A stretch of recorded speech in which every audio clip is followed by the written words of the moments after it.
Jo? To máte hezký auto, ale... Že jo, ze zlata. Je hezký. Nestraťte si nic, mladý pane. Já vám nic nevemu, nebojte se, nic vám neukradnu. Housce už je 60, kozy se jí vanou ven, na kundě má 4 chlupy, mrdala by celý den, mrdej mě čurákem do prdele i do kundy. Bude zima, bude mráz, kam se čurák, kam schová se do píči, až víte za fiči. A ještě jednu? Už neznám, jenom jo, tyhle ještě dvě. ještě jednu si znala. Ne. Dřív, vždycky. Ne. Říkala si 3 básničky. Ne. Pec nás padla, dopak nám ji postavil, starý pec není doma a mladý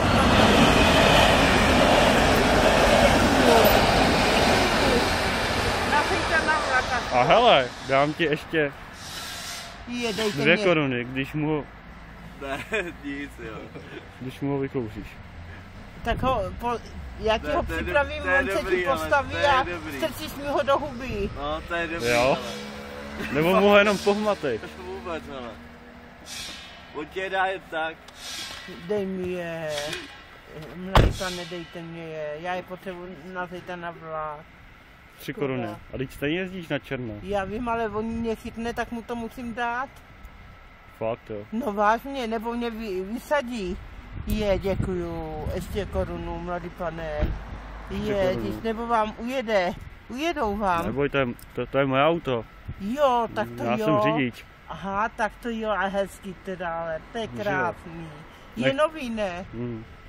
No, bez kundy fajfky tabáku je smutno v baráku. Já vím. Víte? Co Pepa?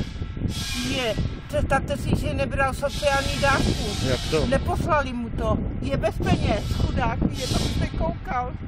Je bez peněz, čekáme na to. Všichni se práva, jo, a neposlali mu to, přísahám. To je hrůza. Dneska to tam bude, tak já nevím, co bude jíst, ale přísahám, neposlali mu to. A vám ji posílaj. Prosím. A vám ji posílaj.